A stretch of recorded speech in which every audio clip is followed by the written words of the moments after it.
Hi friends, मैं हूं Anil Agarwal. NEET और जेई की फिजिक्स मैं लास्ट 31 ईयर्स से पढ़ा रहा हूं और अपने पूरे एक्सपीरियंस को यूज़ करते हुए मैं आपके सामने एक बहुत ही यूनिक सीरीज लेके आ रहा हूं। इसका नाम है DBFR, dimension based formula revision. तो बेसिकली हर चैप्टर के मोस्ट ऑफ द फॉर्मूले हम डायमेंशनल एनालिसिस से रिलेट करने के नैक को थोड़ा और डेवलप करेंगे।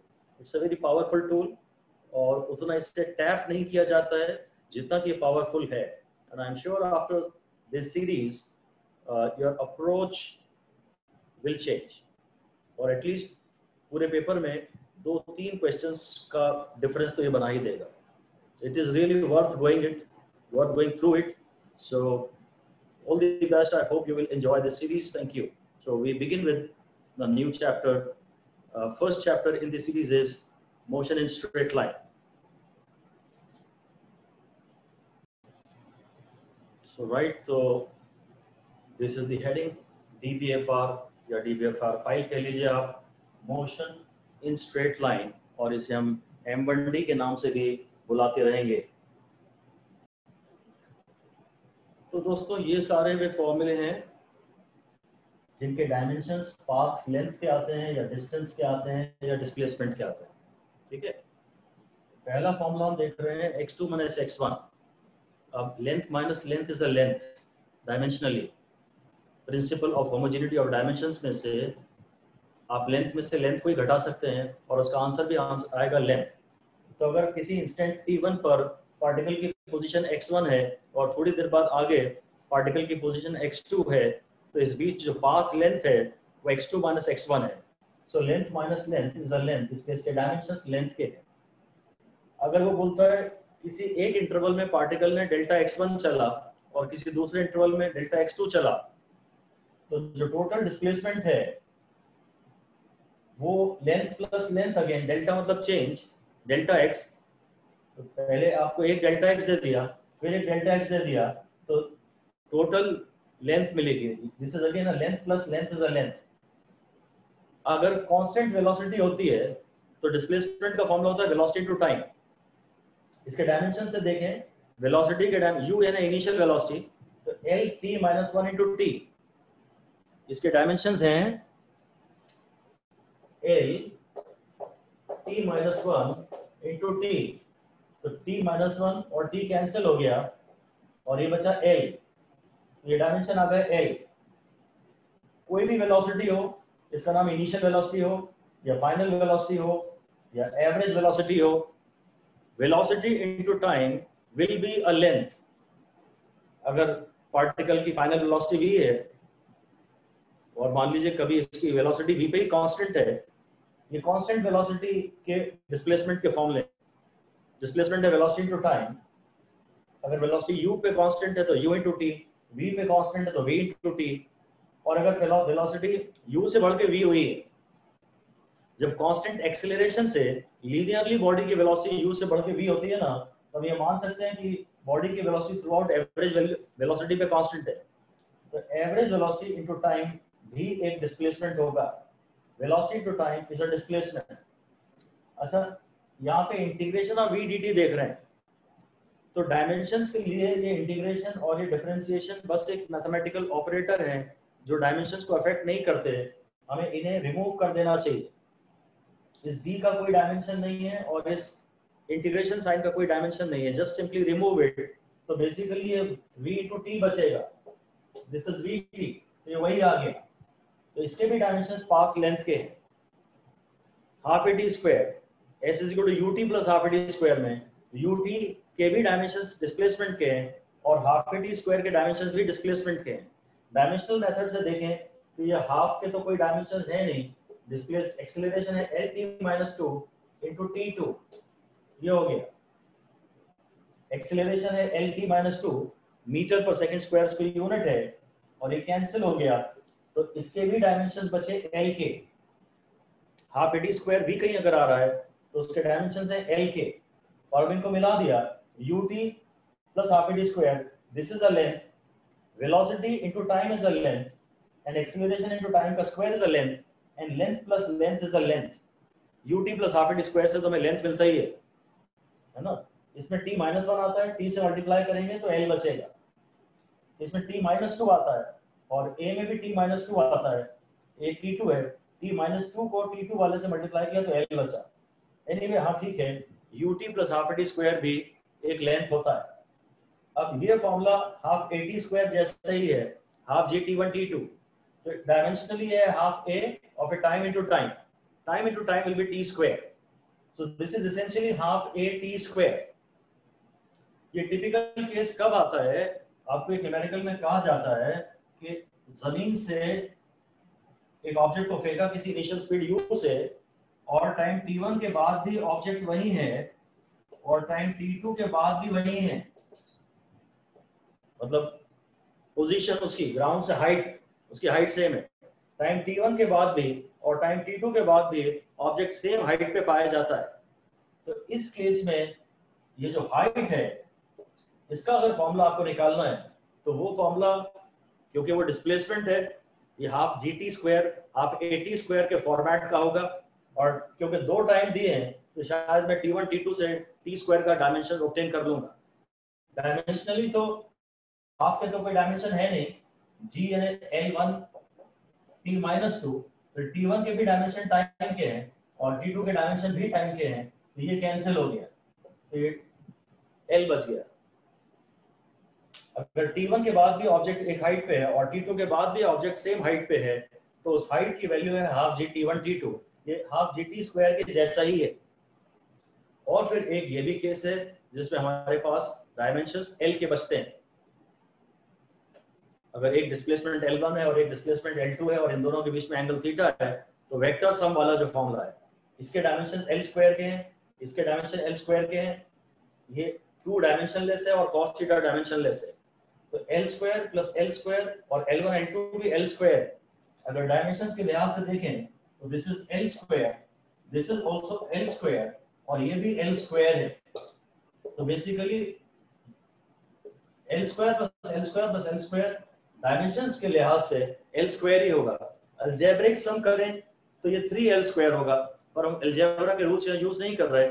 डायमेंशनल फॉर्मूले में length plus length is a length, ये L square plus L square is L square, so ये L स्क्वायर है और रूट के अंदर है तो इसके डायमेंशन L के आगे। कभी कभी गलती हो जाती है आपसे कि ये आपका रूट रह जाता है या खाली रूट के बाहर ये नहीं आएगा, ये टर्म रूट के बाहर नहीं आएगा, ये पूरा आएगा तभी ये डायमेंशनली सही होगा। ये पूरा रूट है, everything is inside the root, right.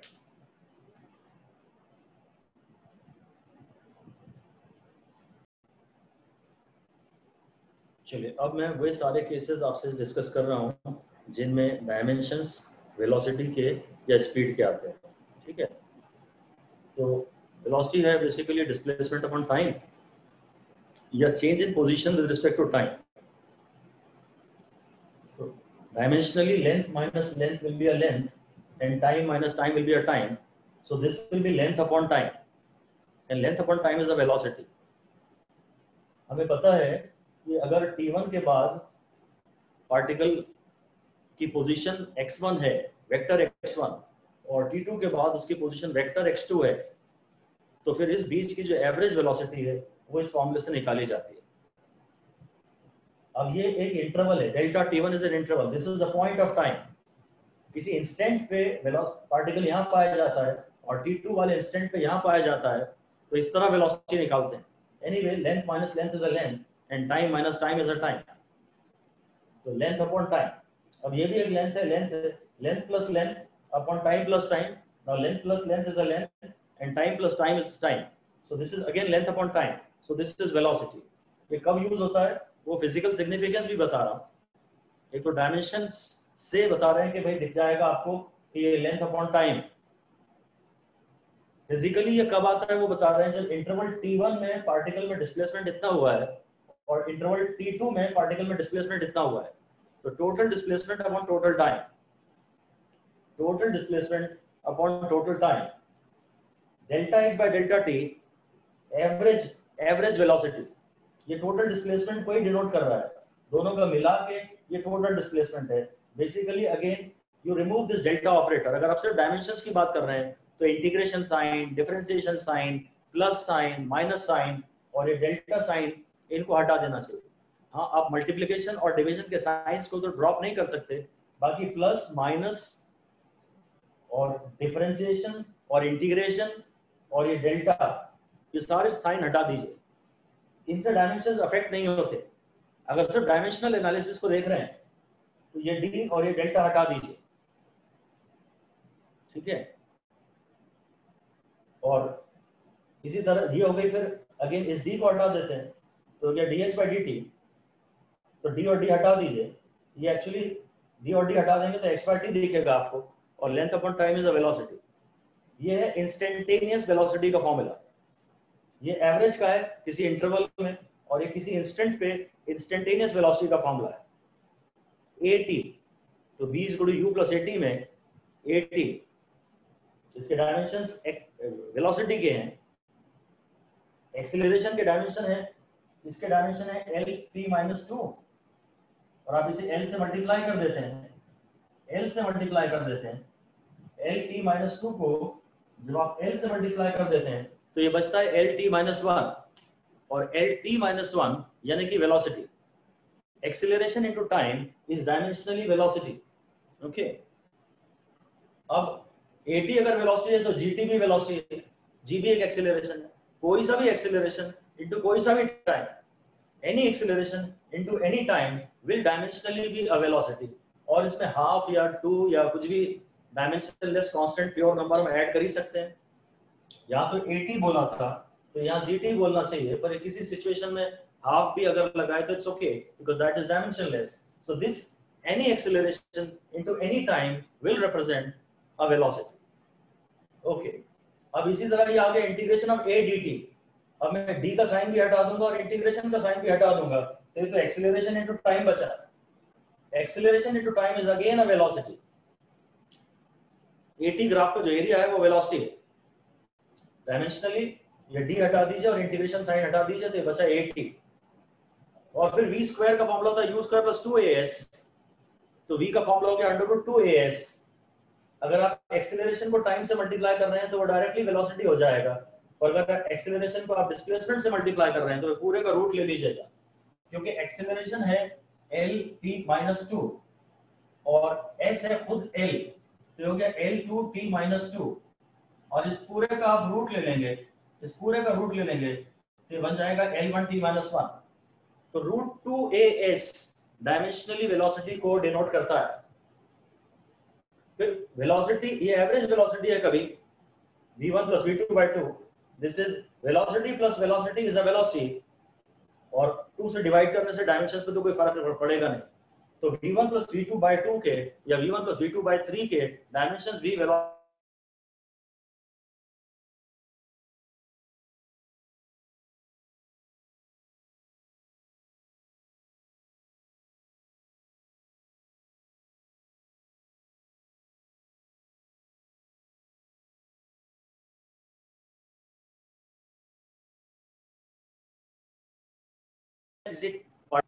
यहाँ से लिख सकते हैं, 2 से वो 14 रिलेटेड है। x1 can be written as v1 t1, x2 can be written as v2 t2, क्योंकि x का फॉर्मूला होता है vt।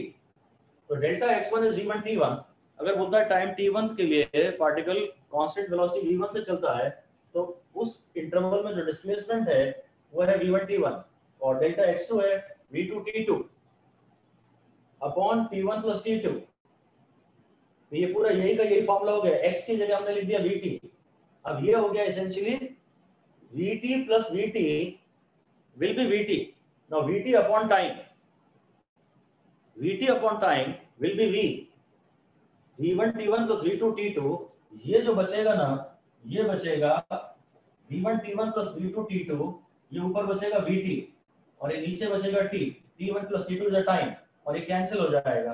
तो ये डायमेंशंस वेलोसिटी के, ऊपर t है और नीचे भी t है अगर, तो वो कैंसिल हो जाएगा। इन दो में से कोई एक टर्म ले लीजिए और इन दो में से भी कोई एक टर्म ले लीजिए। v1 t1 plus v2 t2 is a vt and t1 plus t2 is time dimensionally। तो ये vt और ये t, ये tt कैंसिल हो गया, आंसर आया v।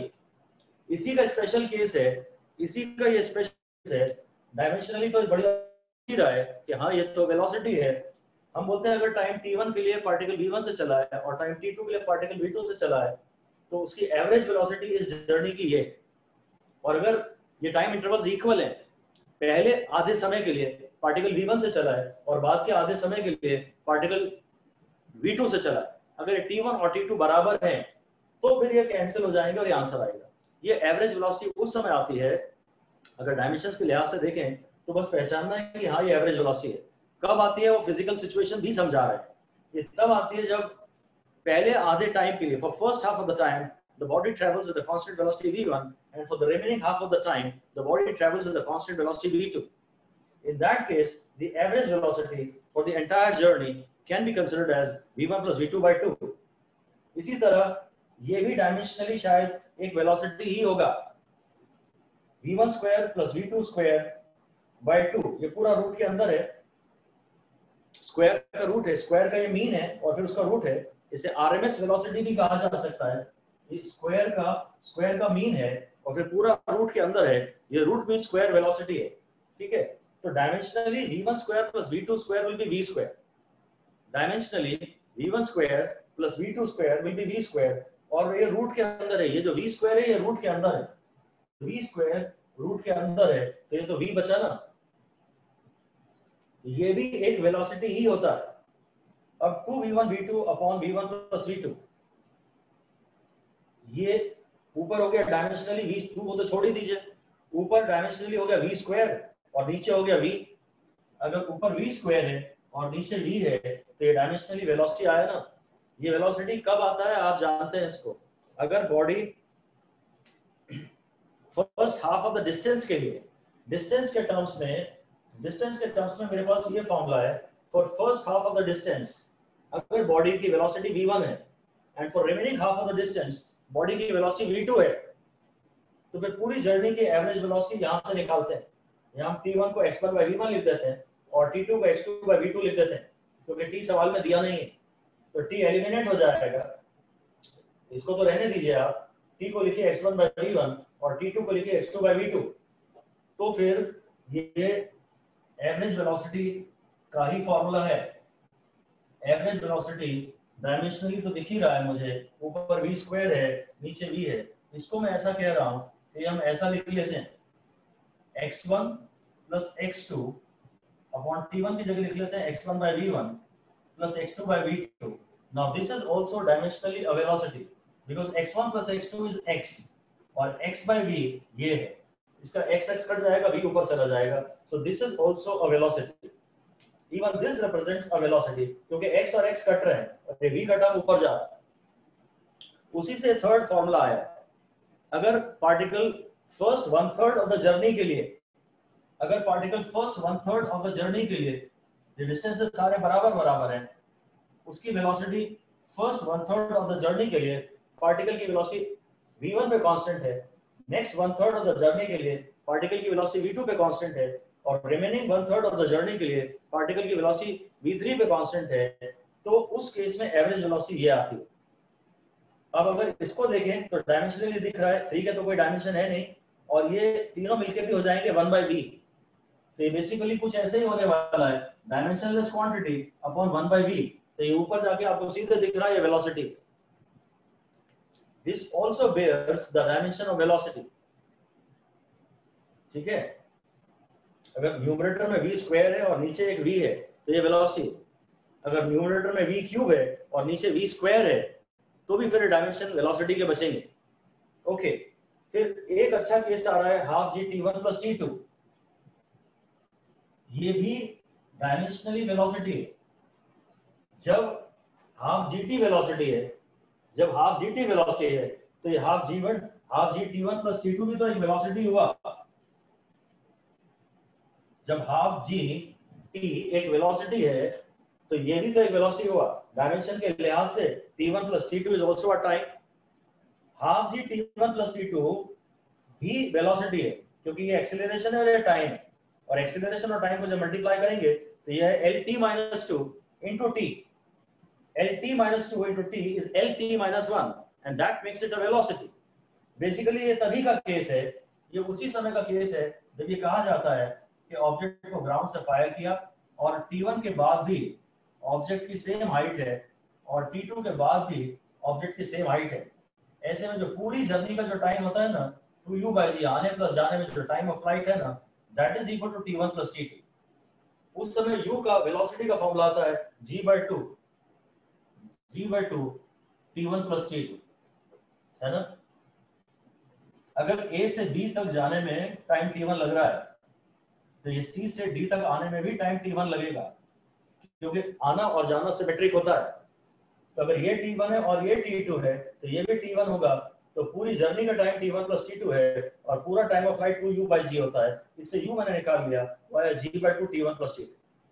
ये जो हाइट थी ये था ½ gt², तो ½ g T1 T2। जिस हाइट पे ये है T1 के बाद भी और T2 के बाद भी, वो अगर हाइट निकालनी है तो उसका ½ gt² से आंसर आएगा, तो उसे हम ½ g T1 T2 बना देंगे। और अगर इनिशियल वेलोसिटी निकालनी है तो dimensionally velocity will be an acceleration into a time, and the time may be total time. फिर वही अगर वेक्टर सम है, एक वेलोसिटी v1 है और एक वेलोसिटी v2 है और ये एंगल थीटा पे काम कर रहे हैं, तो रिजल्टेंट वेलोसिटी है √v1² + v2² + 2v1 v2 cos theta.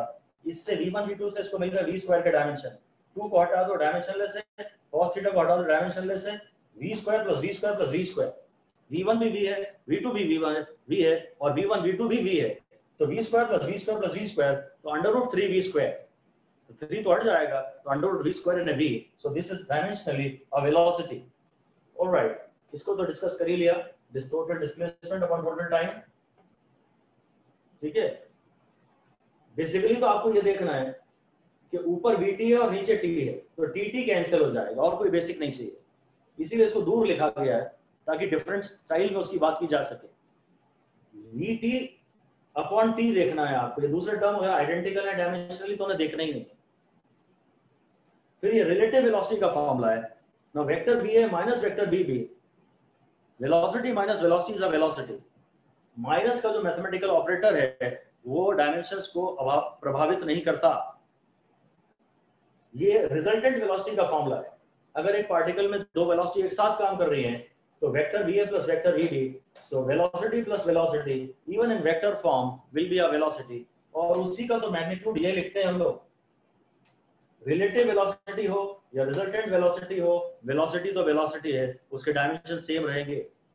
v1 minus v2 से भी वेलोसिटी में फर्क नहीं पड़ता और v1 प्लस v2 से भी वेलोसिटी में फर्क नहीं पड़ता। ये भी वेलोसिटी है, ये भी वेलोसिटी है। तो वेलोसिटी के मेनली तो यही सारे जो सिंपल केसेस हैं, जो सिंपल केसेस हैं वेलोसिटी के, वो ये सारे पूरे के पूरे कवर हो जाते हैं।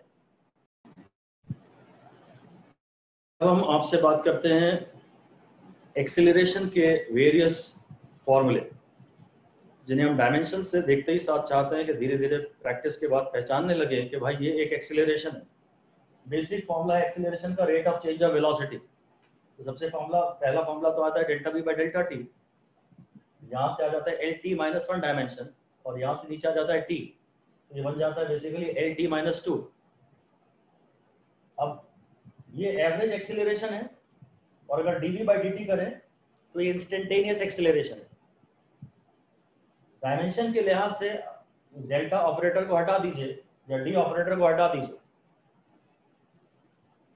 और डेल्टा v के नाम पे मैं यही बोल रहा हूँ कि भाई अगर किसी इंस्टेंट t1 पे पार्टिकल की वेलोसिटी वेक्टर v1 से दी जाती है और t2 के बाद v2 पे दी जाती है, एवरेज वेलोसिटी ये।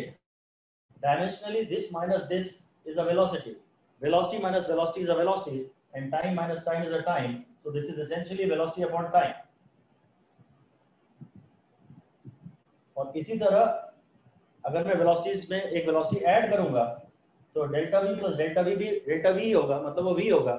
ये डायमेंशनली वेलोसिटी प्लस वेलोसिटी है, ये वेलोसिटी है, और ये टाइम प्लस टाइम है, तो ये भी वेलोसिटी अपॉन टाइम। अगर इंटरवल t डेल्टा t1 में पार्टिकल की वेलोसिटी में चेंज डेल्टा v1 आया है और इंटरवल डेल्टा t2 में पार्टिकल की वेलोसिटी में चेंज डेल्टा v2 आया है, तो उस समय जो एवरेज वेलोसिटी है उसका ये फॉर्मूला है। फिजिकल सिचुएशन भी हमें समझ में आ रही है कब फॉर्मूला क्या है। इसको भी अगर देखें तो देखते ही साथ ऊपर दिख रहा है AT और नीचे दिख रहा है T, तो हाँ AT upon T will be A, अगर कभी बाय चांस आप मेमोरी बेस्ड इसे लिखेंगे तो हो सकता है आप इसका आंसर a1 प्लस a2 लिख दें। अगर आप इसे a1 प्लस a2 लिख देंगे तो ये a वाले टर्म ऊपर नीचे से कैंसिल हो जाएंगे और डायमेंशन इसके बचेंगे t। अगर आप चाहते हैं कि इसका एक्सीलरेशन ही आंसर आए तो नीचे ऐसा आना चाहिए। This is actually delta v1। अगर टाइम t1 के लिए बॉडी एक्सीलरेशन a1 से चलती है तो उसकी वेलोसिटी में चेंज a1 t1 होगा, और अगर टाइम t2 के लिए बॉडी कांस्टेंट एक्सीलरेशन a2 से चलती है तो उसकी वेलोसिटी में चेंज a2 t2 होगा। The total change in velocity upon total change in time is the average acceleration। और ये भी इंटरेस्टिंग पार्ट है, second derivative d square x by dt square, dv by dt is acceleration और मैं v को dx by dt लिख देता हूँ तो ये सेकंड डेरिवेटिव हो जाएगा। और डायमेंशंस के लिहाज से आप बस इसको भी हटा दीजिए d स्क्वायर को और d को भी हटा दीजिए तो बस ये बचा x by t स्क्वायर, ये बचा खाली x upon T square. D square को भी हटा दीजिए और d को भी हटा दीजिए, ये बचा x by t square L1 t minus 2। इसके डायमेंशंस एक्सीलरेशन के हैं। ऐसे ही v dv by dx, acceleration when velocity is given as a function of x तो dv by dt नहीं करते, v dv by dx करते हैं। डायमेंशंस के लिहाज से देखना है तो बस ये v, ये d हटा दिया, ये d हटा दिया, ऊपर आया v तो ये v स्क्वायर बाय x हो गया, ये v into v by x हो गया, ये हो गया डायमेंशनली हो गया v into v by x. यहां लिख लेता हूं v into v by x तो हो गया L T minus one into L T minus one upon L, ये कैंसिल हो गया, ये L1 t माइनस 2 हो गया। हाँ ये एक एक्सीलरेशन है तो dimensionally v dv by dx भी एक एक्सीलरेशन है। मैंने ये वाला d भी हटा दिया, ये d भी हटा दिया तो ये बचा v स्क्वायर बाय एक्स। ठीक है, v square is equal to 2ax होता है ना, v square is equal to 2ax, वहां से ही आ गया a is equal to v square by x. तो v square by x dimensionally हाँ ये एक एक्सीलरेशन तो दिख रहा है क्योंकि v स्क्वायर बाय एक्स एक एक्सीलरेशन होता है, मतलब इसे हमें स्क्वायर ब्रैकेट में लिखना चाहिए तो फिर ये 2 जो मैग्नीट्यूड है वो हम ड्रॉप कर सकते हैं। स्क्वायर ब्रैकेट इंडिकेट करते हैं कि हम सिर्फ डायमेंशंस में इंटरेस्टेड हैं। अब ये आया रिलेटिव एक्सीलरेशन। अब अगर मुझे निकालना है acceleration of body a with respect to b तो मैं करूंगा acceleration a minus acceleration of b in vector form. So an acceleration minus another acceleration is also an acceleration as per the principle of homogeneity of dimensions। ये हुआ resultant acceleration।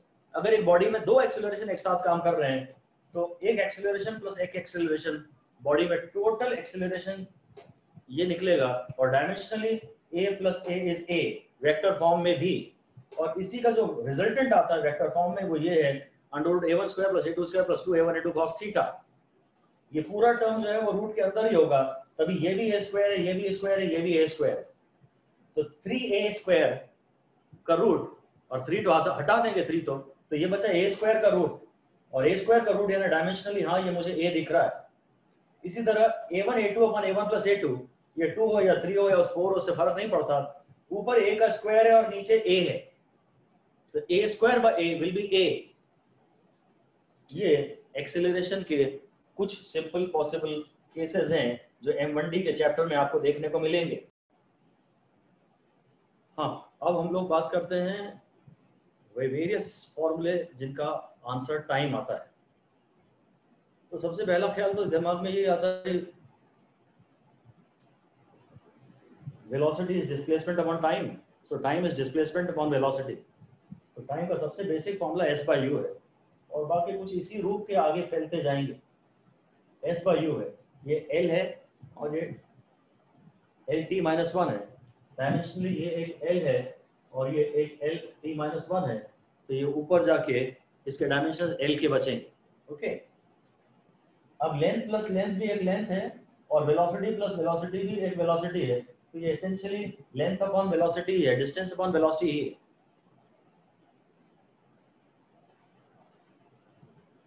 ये total displacement upon total velocity. अगर आपको journey का time निकालना है, straight line में journey हो रही है, पार्टिकल पहले x1 गया v1 से और फिर x2 गया v2 से, तो टोटल जर्नी का टाइम ऐसा आ जाएगा, x plus x will be x और v plus v will be v, so this is x by v, same as this, 2u by g। इसकी हम बात करते हैं जब पत्थर को ऊपर फेंका ग्रेविटी में, स्टॉपिंग टाइम बोलते हैं इसको बेसिकली, ये स्टॉपिंग टाइम है 2u by g। डायमेंशनली देखें तो हाँ ये LT-1 है, डायमेंशनली ये LT-1 है वेलोसिटी, और एक एक्सीलरेशन है ये LT-2 है, तो हाँ ये ऊपर जाके t हो गया, तो u by g dimensionally velocity upon acceleration is time, time of flight है, आने प्लस जाने में जो टोटल टाइम लगता है वो 2u by g होता है, किसी प्रोजेक्टाइल को वर्टिकली अपवर्ड्स फेंकें तो। Okay, u plus v by g, now the velocity plus velocity is also a velocity, u plus v by g, या u minus v by g, velocity plus velocity is also a velocity। ये answer कब आता है, जब question आपको ये कहता है कि एक ऑब्जेक्ट को हमने किसी हाइट से फेंका u से, और जब वो ग्राउंड पे पहुंच रहा है तो उसकी वेलोसिटी v है, तो मैं v की इक्वेशन लिखता हूँ माइनस u प्लस gt, उस समय ये केस आता है u plus v by g. Time तो ज्यादा लगेगा ना, जब पत्थर को मैं ऊपर फेंकूंगा तो ऊपर जाने में और वापस आने में टाइम थोड़ा ज्यादा लगेगा, तो ये ज्यादा वाला टाइम जब लाना होता है तो डायमेंशनली तो u प्लस v बाई जी का, डायमेंशनली तो u बाई जी करना है। अब अगर ज्यादा टाइम लाना है तो बस उसे u प्लस v कर दो, अगर फाइनल वेलोसिटी दी हुई है तो, नहीं तो पहले v square is equal to u square plus 2gh से फाइनल वेलोसिटी निकाल लो और उसके बाद ये काम कर लो।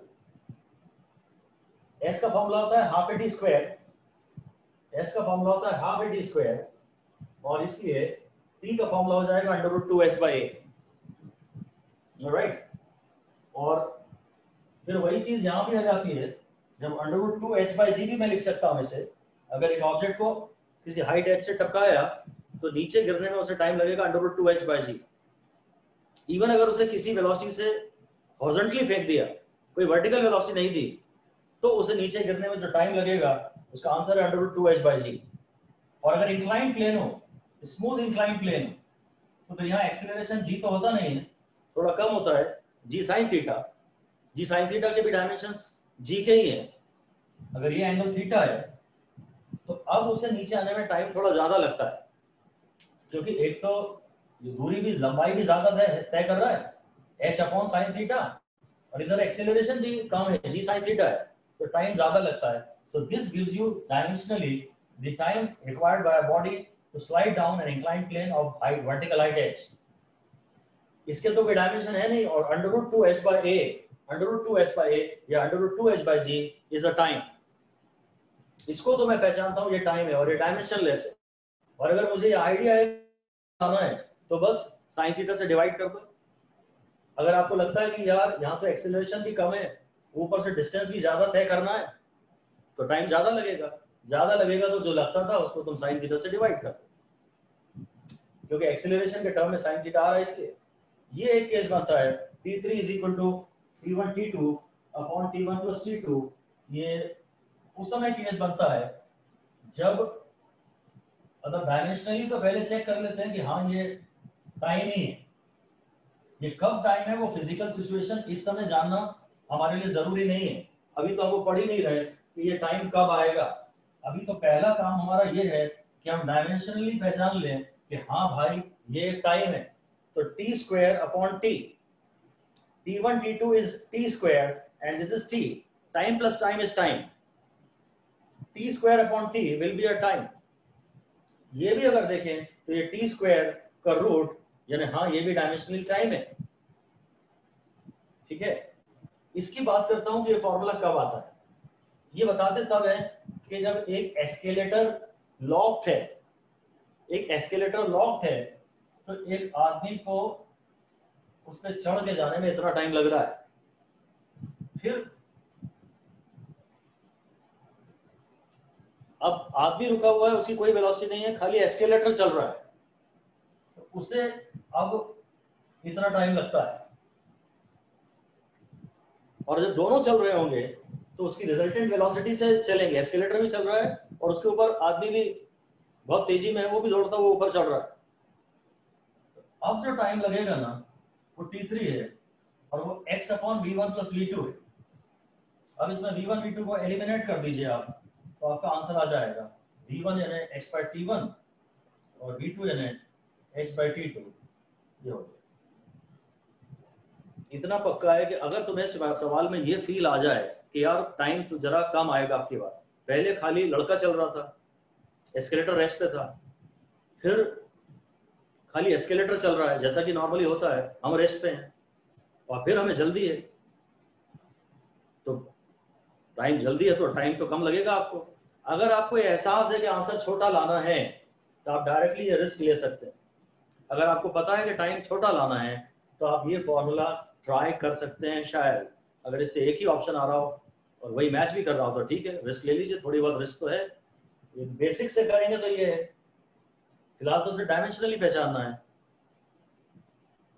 T square by T, physical situation क्या है कि उतना ही डिस्टेंस v1 से ट्रेवल करने में टाइम t1 लगा, उतना ही डिस्टेंस v2 से ट्रेवल करने में टाइम t2 लगा, और अगर रिजल्टेंट वेलोसिटी से चलोगे तो उतना ही डिस्टेंस ट्रेवल करने में टाइम थोड़ा कम लगेगा ना। जब भी आंसर छोटा लाना हो इस टाइप की सिचुएशन आप बना सकते हैं। और t3 is equal to root t1 t2, ये भी एक अच्छा केस है।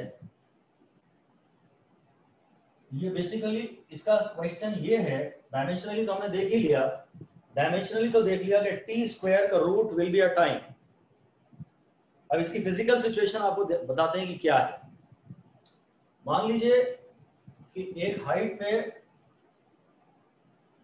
हम खड़े हैं और उस पे एक ऑब्जेक्ट को मैं ऊपर फेंकता हूं, इसे खूब ज्यादा टाइम लगेगा नीचे आने में, और ज्यादा टाइम लग रहा है तो मान लेता हूं कि मैं ये टाइम t3 है। फिर एक ऑब्जेक्ट को मैं हॉरिजॉन्टली फेंक रहा हूं और एक ऑब्जेक्ट को नीचे फेंक रहा हूं पूरी ताकत से। जब नीचे फेंक रहा हूं तो टाइम सबसे कम लगेगा, मान लीजिए ये t1। सामने फेंक रहा हूं या ड्रॉप कर रहा हूं, छोड़ रहा हूं या सामने फेंक रहा हूं, तो टाइम थोड़ा ज्यादा लगेगा, ये टाइम t2 है। ठीक है, और जो सबसे ज्यादा टाइम लग रहा है, वो t3 है। जो भी टाइम सबसे ज्यादा लगेगा ना, ये टाइम सबसे ज्यादा है। ये time t1 is minimum, and t3 is maximum.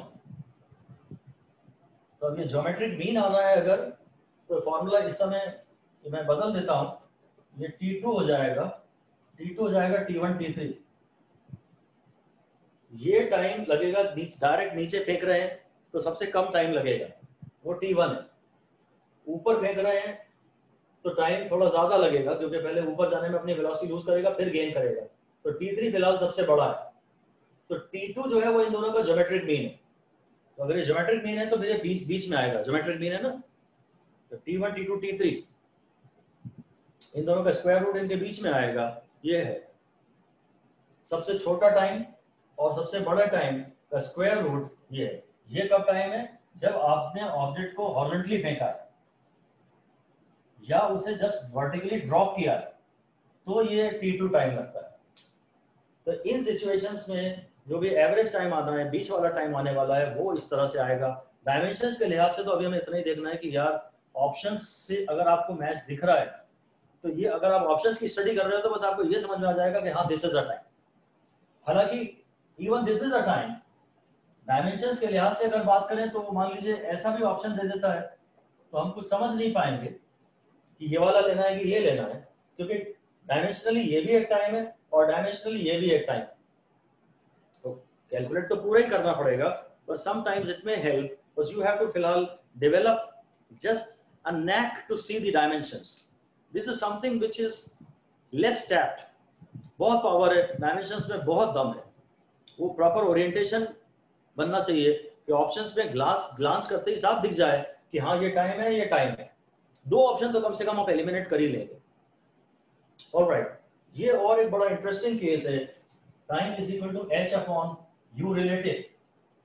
Basically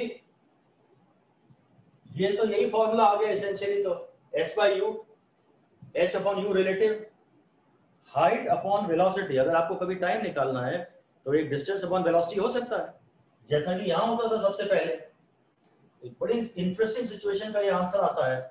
आप जानते हैं कि अगर एक ऑब्जेक्ट को हम यहाँ से U1 से फेंकें, एक ऑब्जेक्ट को यहाँ से U2 से फेंकें, तो ये कब टकराएंगे, कितने टाइम के बाद टकराएंगे, उसका ये आंसर आता है h। ये क्योंकि इन दोनों ऑब्जेक्ट में रिलेटिव एक्सेलरेशन तो जीरो है। जो एक्सेलरेशन का मैग्नीट्यूड और डायरेक्शन इस ऑब्जेक्ट में है, वही एक्सेलरेशन का मैग्नीट्यूड और डायरेक्शन इस ऑब्जेक्ट में है। तो एक्सेलरेशन का तो कोई टर्म आएगा नहीं, इनके बीच बची बस केवल रिलेटिव वेलोसिटी। तो इस सिचुएशन में टाइम का बड़ा सिंपल फॉर्मूला आ जाता है, डिस्प्लेसमेंट अपॉन वेलोसिटी। क्योंकि इनके बीच जो वेलोसिटी है ना, वो u रिलेटिव पे कांस्टेंट है, क्योंकि एक्सेलरेशन तो कुछ कर नहीं रहा। जितनी इसकी वेलोसिटी घटा रहा है उतनी इसकी बढ़ा रहा है, तो रिलेटिव वेलोसिटी कांस्टेंट बनी रहती है। तो this is a beautiful result, displacement upon velocity. बस अब दो चल रहे हैं तो रिलेटिव वेलोसिटी ले लेंगे, और ऐसे में वेलोसिटी ऐड हो जाएगी, u1 + u2 ले लेंगे। एक और प्यारी सिचुएशन बनती है, time is equal to d अपॉन v + v cos थीटा। पहली बात तो ये है कि डायमेंशनली मुझे दिख रहा है, हाँ ये एक टाइम है, क्योंकि डिस्प्लेसमेंट है, s है, और ये एक v है। मैं v में v ही ऐड कर रहा हूं, cos थीटा का तो कोई डायमेंशन है नहीं, तो this is v + v, d अपॉन v + v।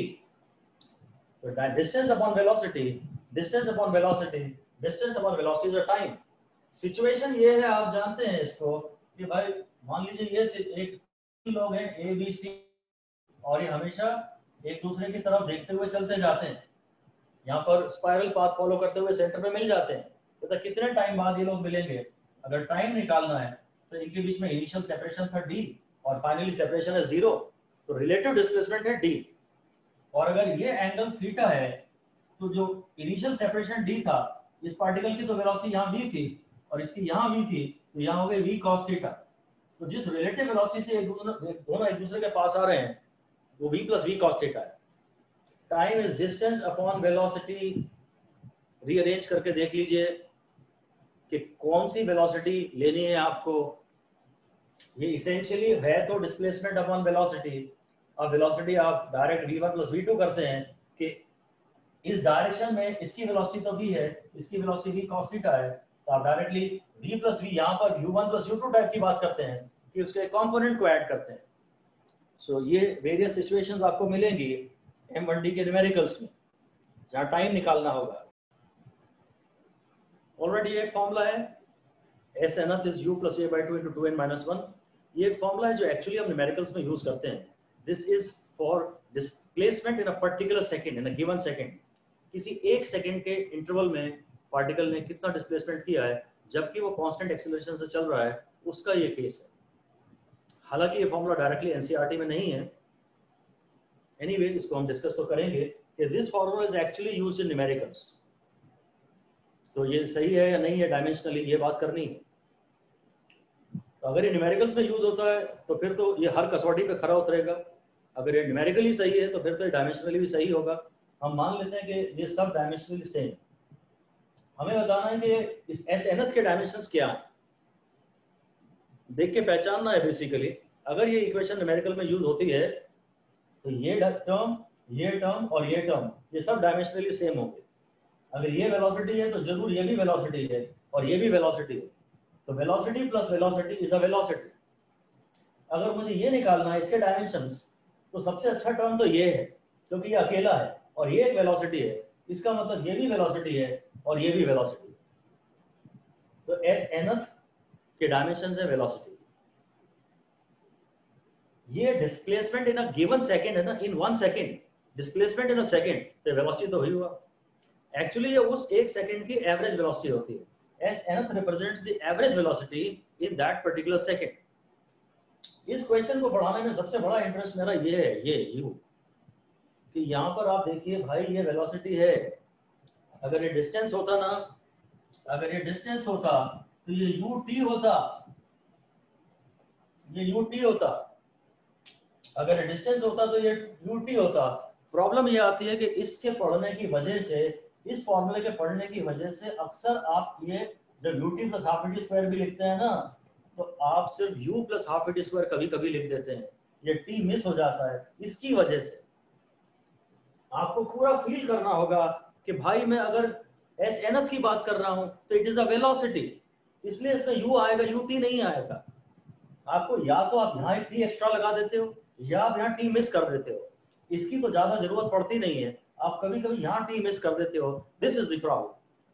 आपको ये पहचानना है कि भाई ये वेलोसिटी है तो ये वेलोसिटी है, फाइन, और अगर ये डिस्प्लेसमेंट है तो ये भी डिस्प्लेसमेंट है, ये भी डिस्प्लेसमेंट है, and for this term to be displacement I can not take u alone, velocity into time will be displacement. ये बहुत इंपॉर्टेंट बात है कि s की इक्वेशन है तो ये पूरा ut आएगा, क्योंकि उसके बिना इसमें डायमेंशंस s के आ ही नहीं रहे, और ये एक वेलोसिटी है तो इसमें तो वेलोसिटी अकेला काफी है, इसमें t नहीं आएगा क्योंकि ये वेलोसिटी की इक्वेशन है, ये डिस्प्लेसमेंट की इक्वेशन है, इसमें t आएगा, u तो वेलोसिटी होता है ना। s की इक्वेशन में तुम कैसे लिख सकते हो यार कि s is equal to velocity plus displacement, इसको वेलोसिटी नहीं है, ये डिस्प्लेसमेंट बनाना है, इसलिए इसमें u t होना जरूरी है, इसे मिस मत कर देना।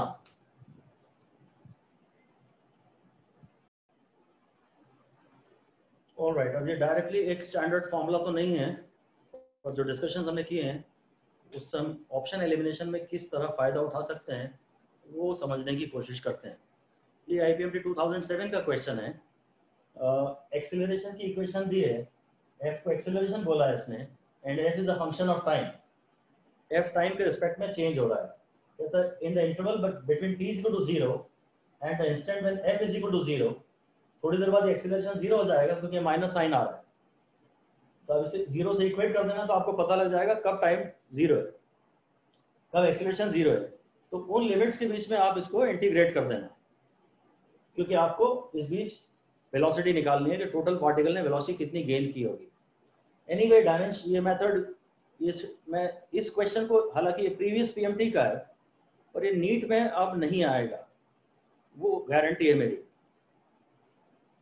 2021, 22, 23, 24 इतने साल तो ये नीट में नहीं आएगा, जो फिलहाल नीट का लेवल चल रहा है उसके हिसाब से ये क्वेश्चन नीट में नहीं आएगा, और डायमेंशंस के लिहाज से हम इसमें 2 ऑप्शन कम से कम एलिमिनेट कर सकते हैं, बस वो दिखा रहे हैं आपको। आपको समझना होगा कि नीट का लेवल पूरी तरह चेंज हो चुका है और पूरी तरह एनसीईआरटी बेस्ड है। जेईई मेन में हाँ ये आ सकता है, पर नीट में तो ये बिल्कुल नहीं आएगा। डायमेंशन में इसका क्या फायदा उठा सकते हैं वो देखिए, मुझे निकालनी जो चीज है वो है वेलोसिटी, और अगर ये एक्सीलरेशन है तो ये भी एक्सीलरेशन है, और वेलोसिटी होता है एक्सीलरेशन इनटू टाइम, तो ये तो पॉसिबल ही नहीं है।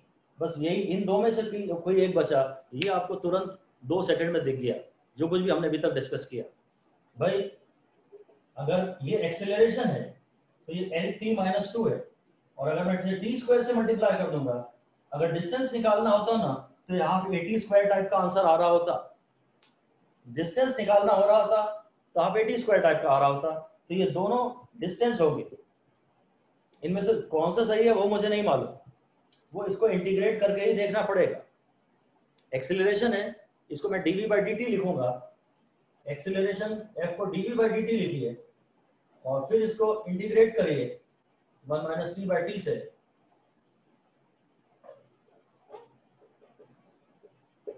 ये dt इधर आ जाएगा। अब ये सारे, अब ये सब दोनों साइड इंटीग्रेट कर देंगे, वेलोसिटी की लिमिट्स तो हम डालेंगे कि शुरू में वेलोसिटी 0 है, ये वेलोसिटी 0 है f0 और 1 - t/t dt, और इसमें आप टाइम की लिमिट्स डालेंगे 0 से, ये जब ये 0 हो जाएगा, एक्सेलरेशन जब 0 हो जाएगा ना तो ये 1 - t/t = 0 हो जाएगा, तो स्मॉल t = कैपिटल T, तो 0 से t तक आप इसे इंटीग्रेट कर देंगे, 0 से t तक आप इंटीग्रेट कर देंगे तो जाएगा f0, और उसके बाद ये हो जाएगा t - t²/2t, ये हो जाएगा, ये वाला t हो जाएगा t²/2, और ये तो t यही रहेगा, इसकी ये लिमिट्स है 0 से कैपिटल T, तो हो जाएगा f0, और ये हो जाएगा t माइनस ये t/2 आ जाएगा, ये t²/t और t कैंसिल हो जाएगा, तो f0 t/2, ये इसका सही आंसर आ जाएगा। तो फिलहाल मुझे इसकी मैथमेटिक्स पे नहीं जाना है, खाली डायमेंशनली पहचानना है कि भाई acceleration into time is a velocity. So सिर्फ ये दो ऑप्शन है, ये पहचानने में हमें 5 सेकंड भी ना लगे। अब आप देखें अननोन क्या है और तुरंत बोले कि यही दो में से एक पॉसिबल है, उसके बाद फिर जैसी आपकी मर्जी।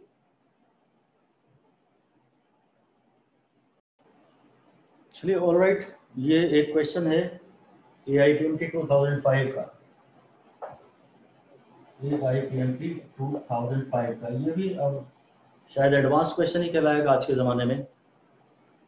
क्वेश्चन कुछ ऐसा कह रहा है, 2 boys are at A and B of a ground, ये मे बी A है, ये B है, ये डिस्टेंस A दिया उसने। Boy at B starts running perpendicular to AB, इसकी वेलोसिटी यहाँ V1 है। Boy at A starts running simultaneously with velocity V and catches other in time t, कहीं यहाँ इसको भागना पड़ेगा ताकि ये यहाँ पे कहीं मिल पाए, ये इसकी वेलोसिटी V है, ठीक है। अब निकालना क्या है, बस आप तो ये देखो टाइम। अगर टाइम निकालना है तो मुझे बेसिकली एक फॉर्मूला पता है, V = AT। ए खैर ए यहाँ पे सॉरी डिस्टेंस है, ए एक्सीलरेशन नहीं है, ए एक्सीलरेशन नहीं है, ए एक डिस्टेंस है। और डिस्टेंस के टर्म्स में तो मुझे पता है, फिर डायमेंशनली की खाली बात करूं तो velocity is displacement upon time, तो time is displacement upon velocity. तो बेसिकली हाँ, ये कोई न्यूमरेटर में सिर्फ ए का टर्म होना चाहिए और डिनोमिनेटर में सिर्फ वी का टर्म होना चाहिए। तो इतना के प्रॉब्लम इसने एक तो ये भी कर दी कि ए को डिस्टेंस दे दिया, एक्सीलरेशन नहीं दिया। तो डायमेंशनली मैं सिर्फ अगर बात करूं तो सिंपलेस्ट पॉसिबल फॉर्मूला मेरे दिमाग में ये आता है, तो टाइम A/V होना चाहिए। ये हो सकता है, ये हो सकता है, ये तो नहीं होगा क्योंकि अच्छा ये भी हो सकता है क्योंकि न्यूमरेटर में ये A है और डिनोमिनेटर में ये V है, सही बात है। और डायमेंशंस के लिहाज से इसमें हमें कोई हेल्प नहीं मिल पा रही है क्योंकि ये भी A है और ये भी V है, ये A²/V² का रूट है, तो डायमेंशन से हेल्प नहीं मिल पा रही है। चलिए एनीवे फिर इसको मेथड से ही देख लेते हैं।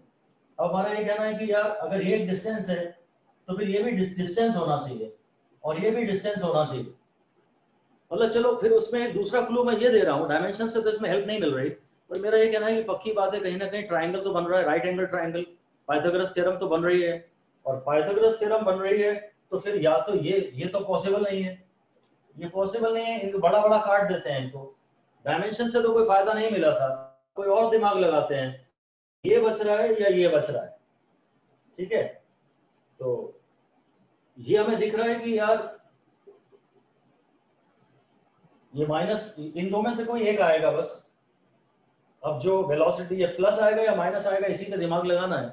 मेथड देख लेते हैं। अगर ये पूरा डिस्टेंस ट्रायंगल बनाना पड़ता है, इस ट्रायंगल में ऐसा ना हो कि एक साइड डिस्टेंस हो और एक साइड वेलोसिटी हो। अब ये डिस्टेंस है तो ये भी डिस्टेंस है और ये भी डिस्टेंस है, तो बस फिर मेरे को तो दिख रहा है कि v² = v1² t² plus a²।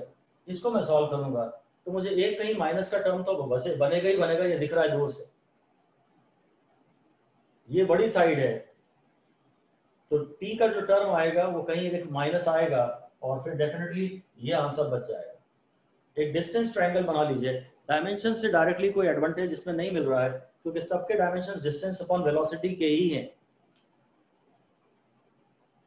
Triangle का फायदा उठाया हमने कि ट्रायंगल तो बन रहा है, पाइथागोरस थ्योरम तो कहीं ना कहीं लगी रही होगी, उससे थोड़ा ऑप्शन एलिमिनेशन में और फर्दर दिमाग लगाया।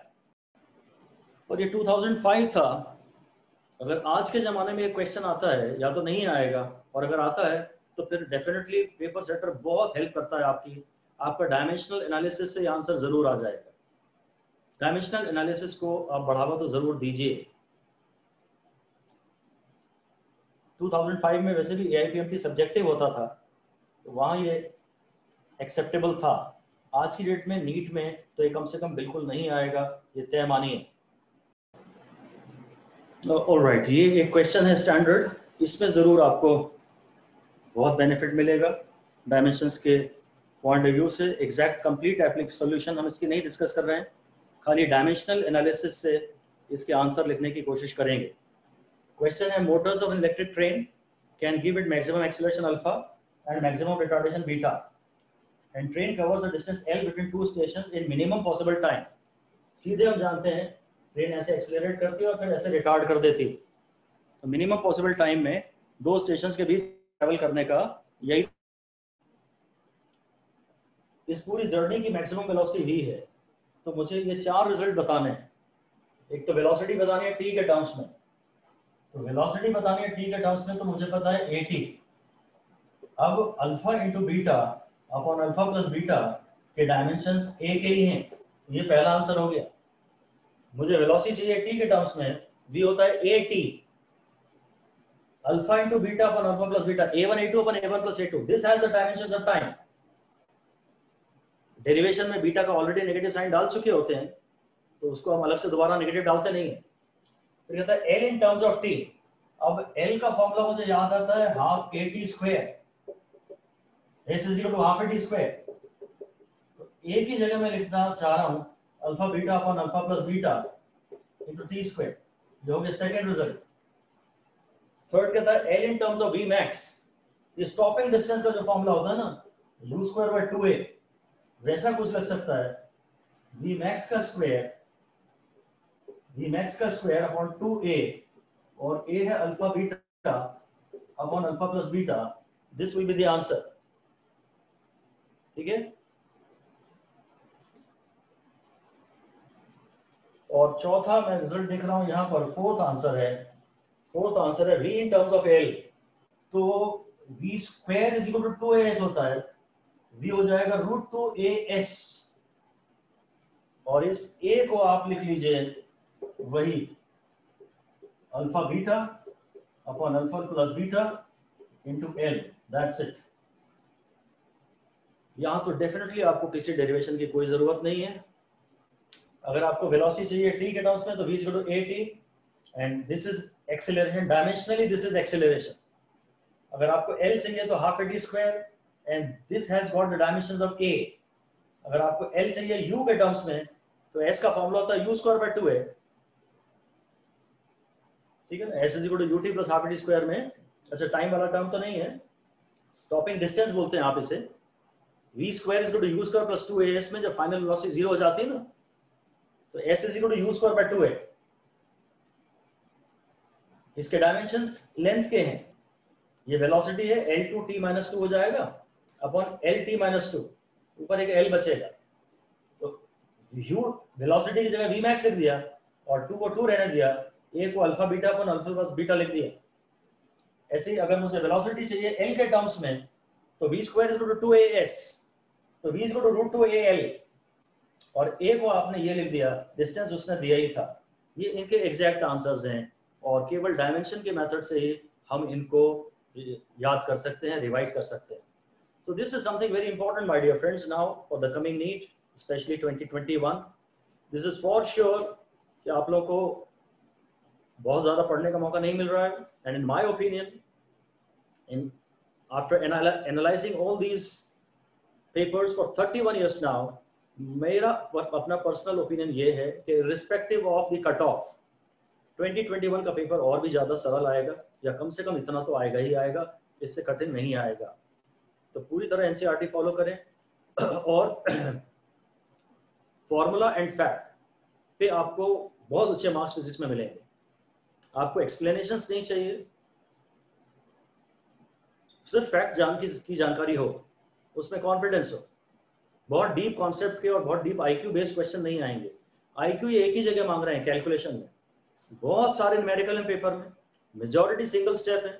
2021 के नीट की बात कर रहा हूँ, इवन जेई मेन जो भी एग्जाम एनटीए कंडक्ट कर रहा है, वो 2021 में भी बहुत इजी आएगा, क्योंकि आपकी पढ़ाई 2020 में जिन्होंने नीट दिया, उनकी पढ़ाई कोरोना से ज्यादा इफेक्ट नहीं हुई थी, पर 2021 में जो नीट दे रहे हैं, उनकी पढ़ाई कोरोना से काफी इफेक्ट हो रही है आज भी, और अभी सस्पेंस बरकरार है। सो वैसे भी essentially as a policy matter सारे एग्जाम्स का लेवल थोड़ा थोड़ा कम होते जा रहा है। स्कोर डेफिनेटली स्टूडेंट को देख के अच्छे लगते हैं, और एनसीईआरटी से सिंपल कैलकुलेशंस हैं।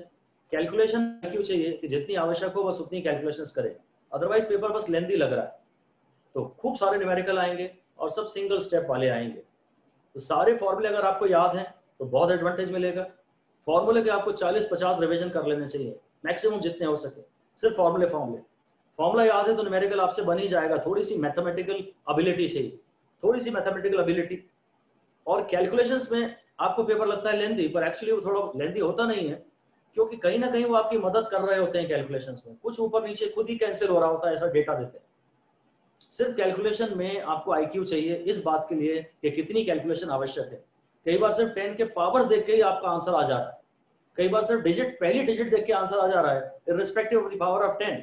So if you are able to manage just the required amount of calculations, NEET 2021 is going to be very easy, my dear friends. फिर एक दो क्वेश्चन में कहीं हमें डायमेंशन से हेल्प मिल सकती है, so take advantage. I hope आपने इस सेशन को एंजॉय किया होगा।